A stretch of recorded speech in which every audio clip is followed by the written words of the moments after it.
좋은 아침입니다. 네. 아버지 집에서 하루를 시작하니까 오늘이 좋은 날입니다. 요 앞에 정류장에 주차하시면 안 돼요. 좋은 아침이라도 나쁜 아침이 되는 거예요. 요 앞에 버스 정차하는 데 있죠? 거기다가 주차하시면 안 돼요. 기사들이 가면서 욕합니다. 네. 교회 온 줄 다 알 거 아니야. 그리고 요 뒤에도 간격을 비워놓아야 돼요. 골목에. 왜냐하면 쓰레기차가 이 새벽에 지나갑니다.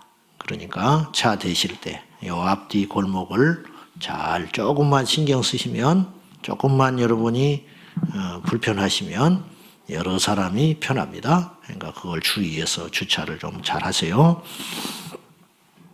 자, 베데스다 연못의 기적 이야기가 나옵니다. 기적 이야기. 요한복음 5장에 기적의 이야기가 나오는데, 이제 이게 어떤 일이 일어나고 있었냐면은 천사가 한 번씩 내려와요.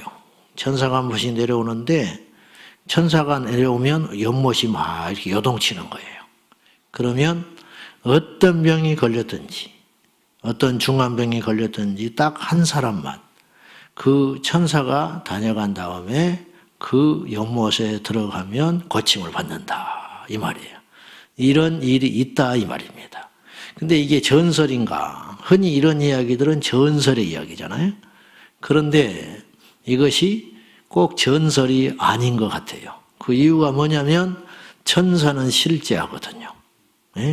천사는 존재해요. 그리고 거기 모인 사람들의 증언을 보면, 특별히 38년 동안 병으로 고통받고 있는 이 사람의 증언을 보면 이 사람도 그런 적이 있었던 것 같아요. 자기 눈앞에서 물이 막 동한 적이 있었어요. 움직인 적이 있었는데 가지를 못했어요. 이 사람 몸이 너무 중해가지고 그 자리에 제일 먼저 들어가지를 못했어요. 그래서 이 사람의 하소연이 뭐냐면, 예수님을 만나서 하소연하는 게 뭐냐면, 저기만 제일 먼저 들어가면 낫는데 나보다 병이 덜 중한 사람이 빨리 들어가 버리니까 자기 차례는 오지 않습니다. 이런 일이 종종 있었습니다. 이런 뜻이에요. 그러니까 이것은 목격한 일이에요. 그러니 단순히 부풀려진 전설로만 들린 건 아니다. 물론 외부에는 좀 부풀려진 이야기도 있을 수 있어요. 그래서 이 베데스다 못에는 많은 환자들이 아마 있었을 것입니다. 그 한 번의 기회를 위해서 언제 그런 일이 일어날지를 모르는 그날을 기다리며 기약 없이 기다리는 환자들로 장사진을 이루고 있었다, 이 말입니다. 그때 주님이 그곳에 가신 거예요. 그래서 38년 동안이나 고통받고 있는 중환 환자를 만났는데, 이 중환 환자의 소원은 뭐냐면, 가만히 들어보면 이 사람의 말에 모순이 있어요. 병이 낫기 위해서 그 자리에 왔는데 예수님을 보고 내 병을 고쳐주세요 그러면 간단한데, 예수님께 뭘 부탁을 하는지 한번 보실랍니까? 자, 봅시다. 7절 봐요. 7절. 6절부터 볼까요? 6절부터 7절 시작. 예수께서 그 누운 것을 보시고 병이 벌써 오랜 된 줄 아시고 이르시되 네가 낫고자 하느냐? 병자가 대답하되 주여, 물이 움직일 때에 나를 못에 넣어주는 사람이 없어 내가 가는 동안에 다른 사람이 먼저 내려가나이다. 가만히 이 둘의 예수님과 이 환자의 대화를 들어보면 조금 어색해요. 맞지 않는 부분이 있어요. 뭐냐? 주님이 네가 낫고자 하느냐? 그랬으면 둘 중에 하나만 대답하시면 하면 돼요. 예, 아니면 아니요. 예, 낫고 싶습니다. 그러든지, 아니면 당신이 나를 어떻게 낫게 할 수 있어? 비웃으면서 장난하지 마시오. 이렇게 해버리든지 둘 중에 하나만 하면 되는데, 네가 낫고자 하느냐? 그렇게 물었더니 이 병자는 무슨 말을 하냐면, 나를 넣어줄 사람을 찾습니다. 거기만 가면 낫습니다. 근데 알다시피 나는 일본으로 들어갈 수 없는 형편이요. 그러니까 이 말 속에 암시하는 건 뭐냐면, 당신이 나를 나에게 도움을 주고 싶다면 저 물이 움직일 때를 기다리고 있다가 내 곁에 있다가 나를 빨리 들쳐업고 끌고 가서 그 못에 넣어주시오. 그러면 나는 나을 수 있습니다. 그것이 나한테 줄 수 있는 최상입니다. 그런 뜻이에요. 그러자 주님께서 네 자리를 들고 일어나거라. 그랬더니 나와버렸어요.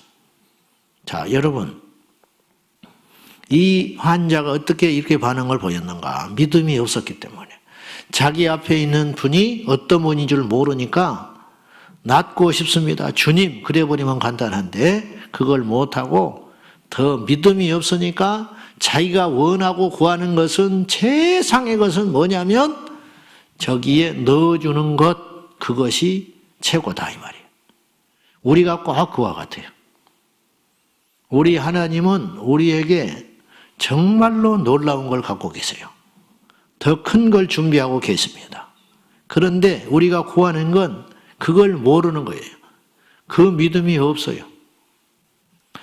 성경에 종종 그런 일이 나오는데 사도행전 3장에 보면 나면서부터 안전병이 된 자가 있잖아요. 근데 베드로와 요한이 그 사람을 만났을 때 이렇게 물끄러미 보고 있는데 베드로가 이렇게 말해요. 내게 은과 금은 없다. 근데 나사렛 예수의 이름으로 명하노니 일어나 걸어라 그랬어요. 근데 이 병든 거지가 베드로와 요한을 봤을 때 최상의 것은 뭐였냐면 많이 주라 이거예요. 많이. 병 낫는 게 아니었어요. 그러니까 베드로가 은과 금은 없다 그랬어요. 벌써 그 눈빛과 그 자세가 뭘 좀 바라는 거예요. 되도록이면 좀 많이 적선해 달라. 그런데 베드로 요한은 그보다도 근본적인 문제를 해결하는 거예요. 이 사람에게 금을 주면 뭐 하겠어? 사기당하지. 금을 주면 뭐 하겠어? 그 기쁨이 며칠이나 하겠어요. 안 그렇습니까? 앉아서 걷지를 못하는데 금이 받을 때뿐이지. 그래서 이 사람의 근본 문제는 뭐냐? 일어나 걷는 것이다. 그건 언감생심. 그거는 생각지도 못한 일이, 그런데 그 생각지도 못하고 상상할 수도 없는 놀라운 일이 우리 주님으로 말미암아 일어난다는 거죠. 38년 된 병자의 소원은 뭐냐면 물이 움직일 때 누군가 나를 빨리 넣어주는 거예요. 그것이 이 사람이 기대하는 믿음의 최고치라, 소원의 최고치. 그러나 우리 주님은 더 근본적인 문제를 해결하려고 하시는 거예요. 어떻습니까? 지금 무슨 감이 오는지 아시겠죠? 무슨 말씀이 지금 주님께서 이 이야기를 통해서 우리에게 들려주시려는지 아시겠죠? 아브라함이 생각하는 최상은요, 이스마엘이나 잘 크는 거예요. 근데 하나님은 이스마엘 정도가 아니었어요. 하나님은 진짜 배기 자식을 주려고 맘먹고 있었어요. 그가 이삭이었잖아요. 할렐루야. 우리 주님은 항상 이런 식이에요. 가나 혼인잔치에 가서도 마찬가지예요. 포도주가 떨어졌어요. 어떻게 할까? 발 동동동 구리는 거예요. 그러면 사람들이 생각할 때 만약에 예수님이 제일 그 혼주에게 도와주는 것은 포도주 있는 사람과 연결시켜 주는 거예요. 예? 그렇죠? 포도주를 많이 가지고 있는 사람 전화해가지고, 어이, 이 집이 영 곤란해졌네. 포도주 많이 있지? 그거 여기 빨리 좀 갖다 줘. 그것만 해도 막 고마워서 어쩔 줄 모를 거예요. 근데 주님은 더 큰 걸 준비하고 계셨어요. 물을 포도주로 바꿔버리는 거예요. 이걸 누가 상상이나 했겠습니까? 나사로가 죽었습니다. 마르다가 이렇게 말을 합니다. 주님이 여기 계셨으면 죽지 않았을 거예요. 병들었을 때 주님이 이 자리에 계셨다면 죽지 않았을 거예요. 이것이 마리아가 생각하는 최상이었어요. 다시 살려낸다는 건 생각지도 못했어요. 그리고 살려낸다고 해도 그건 주님의 심판 때에 살아난다. 마지막 때는 부활할 줄로 믿나이다. 이것이 마리아가 생각하는 최상의 시나리오였어요. 그러나 우리 주님은 더 놀라운 걸 준비하고 계셨어요. 그건 뭐냐? 죽어서 장례치러 나흘이나 돼버렸는데 그분이 나사로를 다시 살아나게 하사 눈앞에서 걷게 하셨다는 거죠. 여러분이 꿈꾸는 게 뭐예요? 지금 저와 여러분이 하나님 앞에 바라고 소원하는 게 뭡니까? 이 땅에서 뭐 어떤 거, 뭐 형통한 거, 뭐 저런 거. 여러분, 그 정도 수준을 주님이 주시려고 와서 죽으신 게 아니라는 거예요. 근본적인 걸 해결하신다. 더 큰 것을 주신다. 그걸 믿는 믿음이 있어야 한다는 것입니다. 오늘 이 둘의 이야기, 예수님과 이 38년 된 병자의 대화를 들어보면 우리가 조금 답답하잖아요. 왜 저렇게 미련하게 말을 할까? 그렇잖아요. 우리가 그 자리에 없었기 때문에 그러는 거죠. 근데 우리도 천사가 볼 때 꼭 그렇게 보고 있어요. 어떻게 저렇게 답답할까? 왜 저렇게밖에 못 구할까? 왜 저렇게밖에 주님을 못 믿을까? 그런 것이 없겠습니까? 저에게도 있고 여러분에게도 있을 것입니다. 우리의 믿음이 커져서, 그러니까 믿음이 커지려고 하면은 뭘 제일 먼저 알아야 되느냐? 내 앞에 계신 주님이 어떤 분인 줄 알아야 되는 거죠. 이 38년 된 병자가 당신에게 찾아온 이 예수님이 얼마나 큰 하나님이신 줄 알았다면 이 병자가 그거 구하겠습니까? 나 좀 일으켜 세워주세요. 그렇게 말했겠죠. 근데 그런 거는 구하지도 못하는 거예요. 듣도 보도 못했기 때문이죠. 자, 이 땅이 문제가 아니에요. 우리의 소원은 천국에 있는 거예요. 뭐 이 문제 조그만 거 해결하는 정도의 수준이 아니에요. 주님은 근본적인 걸 해결하려고 하시는 거예요. 근본적인 것. 치유받는 것도 중요합니다. 그러나 그 이유는 더 중요합니다. 자, 14절 봅시다. 14절 시작. 그 후에 예수께서 성전에서 그 사람을 만나 이르시되 보라 내가 나았으니 더 심한 것이 생기지 않게 다시는 죄를 범하지 말라 하시니. 이 표현 자주 하시죠. 현장에서 간음한 여인도 마찬가지. 네가 지금은 용서받았다. 그러나 다시는 가서 죄짓지 말아라. 또 그 짓하고 살면 안 된다. 그렇게 이야기하는 거예요. 결과론적인 이야기지만 사마리아 수가성 여인, 옛날의 모습으로 돌아가면 그는 예수님 잃어버립니다. 평안 잃어버립니다. 삭개오, 그의 재산을 절반을 떼어서 가난한 자에게 준다고 장담했고 자기가 남의 것 빼앗은 일이 있으면 4배나 변상한다고 그랬어요. 그렇게 했어요. 그래서 삭개오는 거지 됐어요. 근데 그 이야기는 모르죠, 우리가. 근데 정말로 그렇게 할 걸 주님이 아셨기 때문에 영생을 선포했을 거예요. 그러니까 저는 그렇게 했을 거라고 봐요. 그리고 천국도 갔을 거라고 의심하지 않은데, 그래서 이제 그가 주님의 나중에 제자 된다. 이런 건 이제 들려오는 이야기도 있지만은 모르는 일인데, 우리가 좀 이런 상상을 한번 해봅시다. 삭개오가 그렇게 실제로 했어요. 재산도, 그리고 4배도 변상하고, 그리고 완전히 미치광이처럼 주변에 손가락질 받고, 그러나 그 안에는 평안이 임했어요. 가지고 정말 십자가를 지는 마음으로 살았어요. 그러다가 어느 날 고난이 오고 힘들어지고 시련이 오니까 옛날로 돌아갔어요. 예를 들면 다시 자기가 베드로 사도가 그런 말 했어요. 걔가 먹었던 것을 토했다가 알고 들어고 돌아섰다가 잊어버리고 다시 먹는다. 그것이 인간이다. 근데 삭개오가 다시 토해낸 걸 다시 먹기 시작했다. 다시 옛날의 모습으로 돌아갔다. 그러면 그는 어떻게 됐을까? 그는 주님과 상관없는 자가 되는 거예요. 오늘 주님 말씀하셨어요.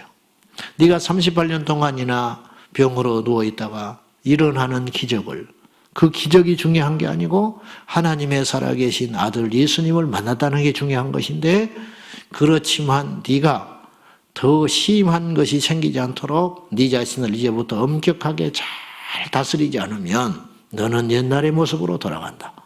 나와 상관없는 자가 된다. 주님이 그렇게 말하시는 거예요. 은혜 받는 것도 중요하지만 은혜를 유지하는 것은 더 중요한 문제입니다. 병이 낫는 것도 중요하지만 병이 낫다는 감격을 평생 잃어버리지 않고 하나님 앞에 두렵고 떨림으로 살아가는 건 더 힘든 일입니다. 주님 만나는 것도 대단하게 힘들고 어렵고 복된 일이지만은 주님을 만난 이후에 그 주님을 만난 감격을 잃어버리지 않고 에베소 교회처럼 처음 사랑을 잃어버리지 않고 우리 주님 오실 때까지 뜨겁게 불타고 살아간다는 것은 별도의 문제라는 것입니다. 여러분 어떻습니까? 시간이 흐르고 해가 흐를수록 주님 앞에 더 간절해져야 됩니다. 더 시간이 흐를수록 눈물이 많이 나야 됩니다. 더 시간이 흐를수록 하나님 앞에 겸손해야 되겠습니다. 더 예수 믿는 횟수가 늘어날수록 예배가 더 소중하게 느껴지고 하나님의 말씀이 더 믿어지고 주님 맡기신 일이 더 중하게 여겨지는 것이 정상이거늘 현실은 그렇지 않더라 이 말입니다. 우리 모두 그 뜨거운 심령, 주님을 향한 열정, 하나님을 향한 사랑 식어지지 아니하도록 불타오르시기를 주님의 이름으로 축원합니다. 더 심한 것이 생기지 아니하도록 다시는 죄를 범하지 말라. 즉 너의 이 질병은 죄 때문에 온 일이다. 죄 때문에 온 일이다. 주님은 그걸 아셨다 이 말이죠. 그런데 네가 만약에 범죄하고 넘어지면 너는 이 지금 병 낫기 전에 받았던 그 고통과 그 불편함과는 비교할 수 없을 정도로 더 무서운 일을 당하게 될 테니까 조심하라. 이건 협박이 아니고 그 영혼을 사랑하사 주님이 말씀하시는 거예요. 근데 이 사내가 어떻게 됐는지는 주님만 아세요. 몰라요. 우리는요. 그죠? 그러니까 병 낫는 게 중요한 게 아니에요. 병 나은 이후에, 은혜 받은 이후에, 주님 만난 이후에, 성령 체험한 후에, 목사가 된 후에, 장로가 된 후에, 성령의 불을 받은 이후에, 하나님께 서원한 이후에, 그게 더 중요하다. 기도한 이후에 더 중요하다.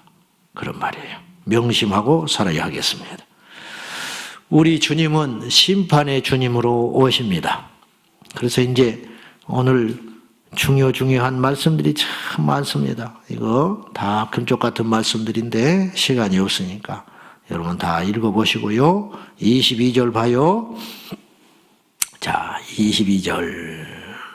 그래가지고 논쟁하잖아요. 이들과 이제 논쟁하는 과정 속에서 예수님 말씀하세요. 자, 22절 시작.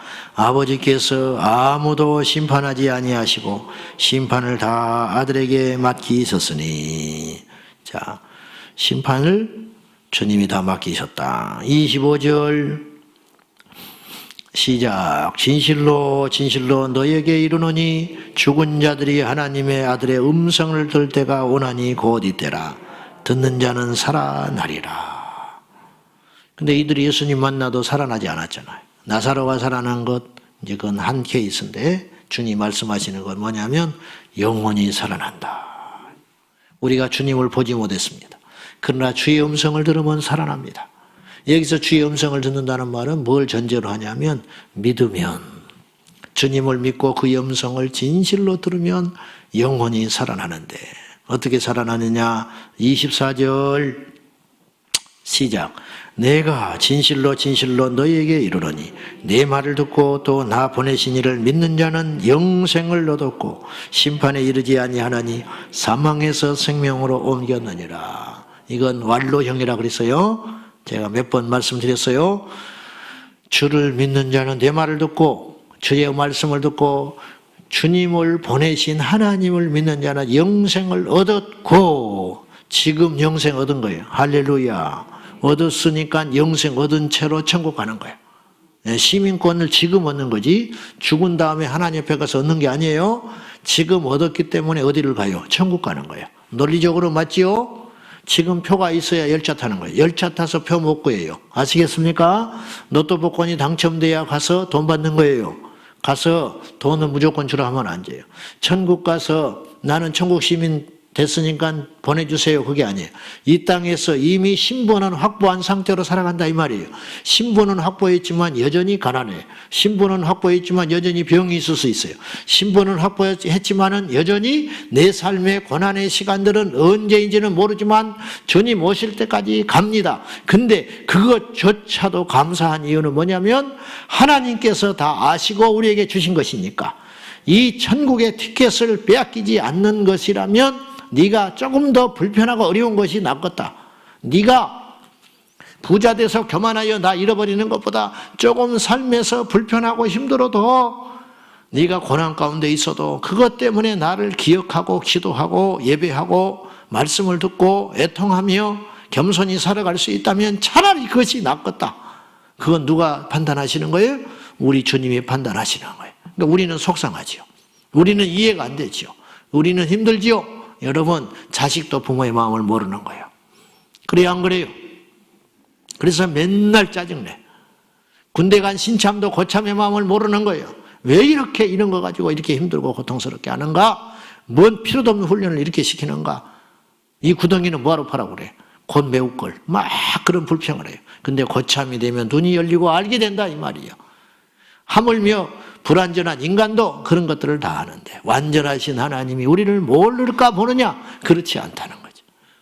알고도 우리가 죄인이기 때문에, 우리가 완악하기 때문에, 우리가 너무 즉흥적이기 때문에, 우리가 도무지 견디지 못하는 얍삭한 인생이기 때문에 그대로 두면 절대 하나님 앞에 기도하거나 겸손한 마음을 갖거나 하나님을 도무지 찾을 만큼의 선한 것이 이만큼도 없는 죄인이기 때문에 최선이 안 되니까 차선으로 우리를 붙들고 계시다는 거예요. 할렐루야. 그분을 신뢰하시기 바랍니다. 그분을 믿으시기 바랍니다.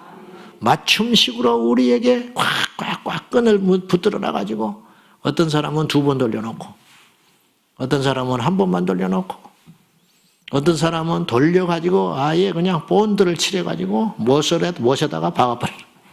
요건 도저히 안 돼.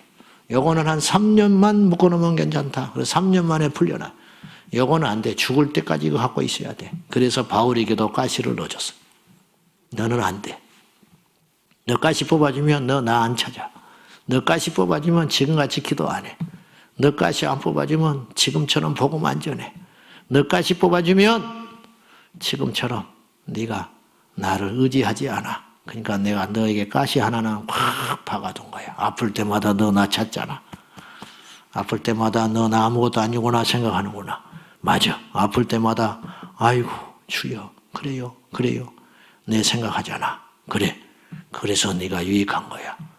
네가 약할 때 네가 고강한 거야. 네가 부족할 때 풍부한 거야. 네가 아플 때 다른 사람 아픈 사람을 살릴 수 있는 거야. 그래서 주님 앞에 가니까 다 풀어지고 해결된다. 납득이 된다. 아멘.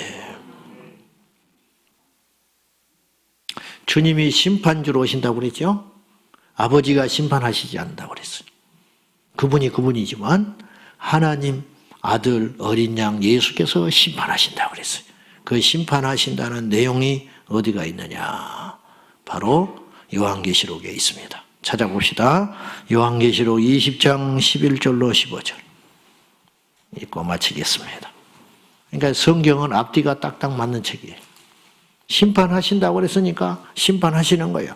그냥 그대로만 풀면 돼요. 20장 12절로 15절 한번 쭉 같이 읽어봐요. 시작. 또 내가 크고 흰 보좌와 그 위에 앉으신 이를 보니 땅과 하늘이 그 앞에서 피하여 간데 없더라.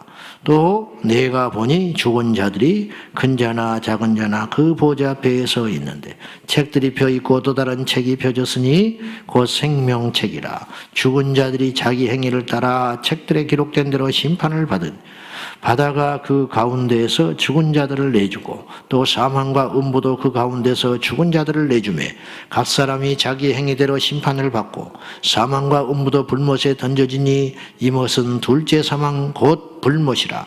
누구든지 생명책에 기록되지 못한 자는 불못에 던져지리라. 모든 것이 끝난 후에 주님께서 보호자에 앉으사 심판을 하시는데 이게 어린 양 백보자 심판이다. 그렇게 명칭을 하는데요. 그때 심판하실 때 기준이 있어야 한다고 그래요. 심판. 뭘 보고 신천하지? 재판관은 헌법을 보고 판결할 거 아니에요. 법 조문을 보고 이것에 의하면 너는 죄인이다. 이것에 의하면 너는 억울하구나. 이런 것들을 보고 하실 거 아니에요. 주님께서 그 책들을 보시고 우리의 죄를 판결하신다는 거예요. 우리를 의롭다 악하다 판결하신다는 거예요. 그 기준이 뭐냐? 생명책이다. 근데 생명책이 참으로 놀라운 것. 다른 여러 책이 있는데 생명책 하나를 특별히 거론을 하면서 성경은 그 생명책에 뭐가 기록되어 있느냐? 우리의 행위가 낱낱이 기록되어 있다는 거예요. 그러니까 이건 두 가지로 해석이 가능해요. 제가 여러 다른 성경도 찾아보니까 결론을 내기가 어려워요. 그래서 그냥 이렇게 믿으면 돼요. 이렇게 받아들이면 되겠어요. 아직까지는 생명책도 있고 행위책도 있다. 내가 이제 그렇게 해석을 했었는데 꼭 아닐 수도 있겠다. 그건 뭐냐? 생명책 하나. 다른 책은 이제 이것과 상관없는 다른 책이 있고, 이 생명책에는 행위가 기록되어 있다고 성경에 써 있잖아요. 그러니까 생명책과 행위가 같이 써 있는 한 권의 책일 수도 있겠다. 이건 우리에게 굉장히 중요하게 시사하는 게 있어요. 그게 뭔지 알아요? 생명책이라는 건 뭐냐면 구원받은 이름인데 그 이름에 행위가 기록되어 있다. 즉 행함과 믿음은 하나다. 행함과 믿음은 하나다. 그래서 마태복음 25장에도 양과 염소로 구분할 때 행한 대로 악한 자는 악한 자, 선한 자는 선한 부활로 이렇게 말씀하셨잖아요. 그런 것처럼 어쩌면 믿음과 행함은 구분되지 않아요. 그건 당연한 일인데 야고보서를 통해서도 이렇게 정리하고 넘어가겠습니다. 어린 양 예수님이 심판주로 인류를 심판하십니다. 그 심판의 대상은 악한 자만 선한 자만 심판한 게 아니라 모든 사람을 심판한다. 심지어 음부에 내려가서 지옥에 갈 자로 예정된 자도 살려내가지고 심판하고, 그 다음에 부활하여 생명을 얻는 우리도 그 앞에 서게 되는데, 우리 앞에 놓인 책이 하나 있는데 그 책을 생명책이라 한다. 근데 그 생명책이 어쩌면 우리의 이름만 기록되어 있는 게 아니고 우리의 낱낱한 행적도 기록되어 있을 것이다. 그걸 보시고 심판하신다. 모세도 생명책이 있다는 걸 알았어요. 그래서 그의 이름을 지워도 줬사오니 내 백성을 살려달라고 기도할 적에 하나님이 그 기도에 응답하셨잖아요. 그러므로 심판의 주님 앞에 설 때에 우리의 낱낱한 행동으로 주님 앞에 심판받는다는 기억하고, 율법이 아니고 주님의 말씀으로 잘 오늘도 하루를 순종하여 승리하고 하나님 영광 드러내는 우리 모두가 되시기를 주님의 이름으로 축원합니다. 기도하십시다.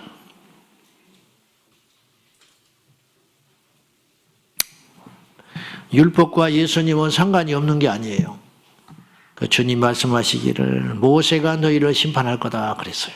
왜냐? 모세는 이미 나에 대하여 기록을 했는데 그 율법을 너희가 믿지 않고 듣지 않았기 때문이다.